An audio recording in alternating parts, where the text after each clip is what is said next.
Shalom, selamat pagi Bapak Ibu dan saudara-saudari sekalian. Bersyukur kepada Tuhan untuk hari yang baru dan berkat yang baru pada pagi hari ini. Mari kita berdoa untuk siap mendengarkan renungan firman Tuhan.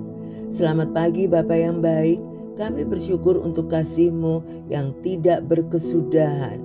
Terima kasih untuk anugerah-Mu, beri kami hikmat Allah untuk bisa memahami dan mengerti kebenaran firman-Mu, sehingga firman-Mu menjadi terang dalam setiap langkah hidup kami.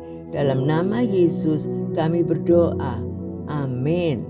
Tema kita pagi hari ini, mewaspadai dosa terakhir, diambil dari 1 Tawarikh 21 ayat 1 sampai 7. Iblis bangkit melawan orang Israel dan ia membujuk Daud untuk menghitung orang Israel. Lalu berkatalah Daud kepada Yoab dan kepada para pemuka rakyat, "Pergilah, hitunglah orang Israel dari Beersheba sampai Dan, dan bawalah hasilnya kepadaku supaya aku tahu jumlah mereka." Lalu berkatalah Yoab, "Kiranya Tuhan menambahi rakyatnya 100 kali lipat daripada yang ada sekarang. Ya Tuanku Raja, bukankah mereka sekalian hamba-hamba Tuanku? Mengapa Tuanku menuntut hal ini? Mengapa orang Israel harus menanggung kesalahan oleh karena hal itu?" Namun titah raja itu terpaksa diikuti oleh Yoab. Maka pergilah Yoab menjelajahi seluruh Israel, kemudian kembali ke Yerusalem. Lalu Yoab memberitahukan kepada Daud hasil pendaftaran rakyat. Di antara seluruh orang Israel ada 1.100.000 orang yang dapat memegang pedang, dan orang Yehuda ada 470.000 orang yang dapat memegang pedang. Orang Lewi dan Benyamin tidak dimasukkannya dalam pendaftaran, sebab titah raja itu dianggap keji oleh Yoab. Tetapi hal itu jahat di mata Allah, sebab itu dihajarnya orang Israel. Rasul Paulus mengatakan bahwa kita harus menyucikan diri kita dari semua pencemaran jasmani dan rohani.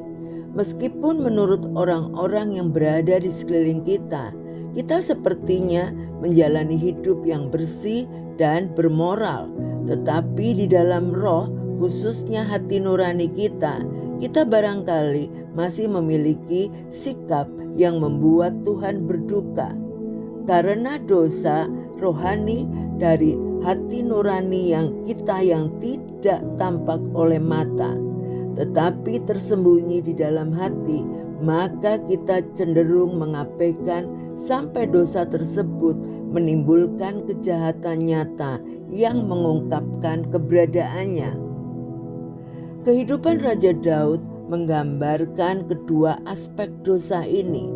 Dosa Daud melalui apa yang dilihat matanya menimbulkan nafsunya terhadap Batseba, membuatnya melakukan perzinahan dan pembunuhan, sehingga menyebabkan penderitaan yang hebat bagi hidupnya sendiri serta celaan terhadap bangsa Israel.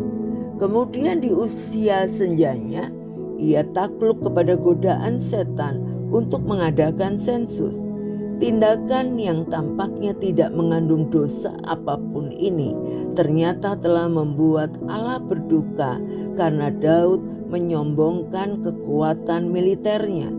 Ia jelas-jelas telah menyeleweng dari ketaatan total kepada Allah yang secara ajaib sudah kerap kali menyelamatkan dirinya, tetapi Daud kemudian mempercayai kekuasaan dan kekuatan dirinya sendiri.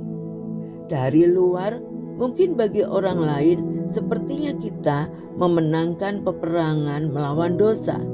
Namun kita harus senantiasa waspada terhadap dosa hati nurani yang tidak murni, khususnya kesombongan.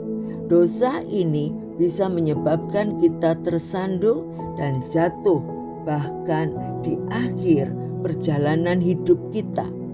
Kesombongan dan nafsu kedagingan adalah batu tersembunyi yang membuat banyak orang tersandung. Mari kita berdoa. Tuhan Yesus, kami mengucap syukur untuk kebenaran firman-Mu pada pagi hari ini yang menegur, mengingatkan kami untuk dosa yang tersembunyi. Ampuni kami bila kami sering tergoda dengan dosa kesombongan. Kami mengharapkan pujian manusia. Kami bahkan mencuri kemuliaan nama Tuhan. Itu semua mau kami buang. Dalam nama Tuhan Yesus, kami patahkan segala kesombongan, segala kekerasan hati kami. Dalam nama Yesus, berikan kami hati nurani yang murni.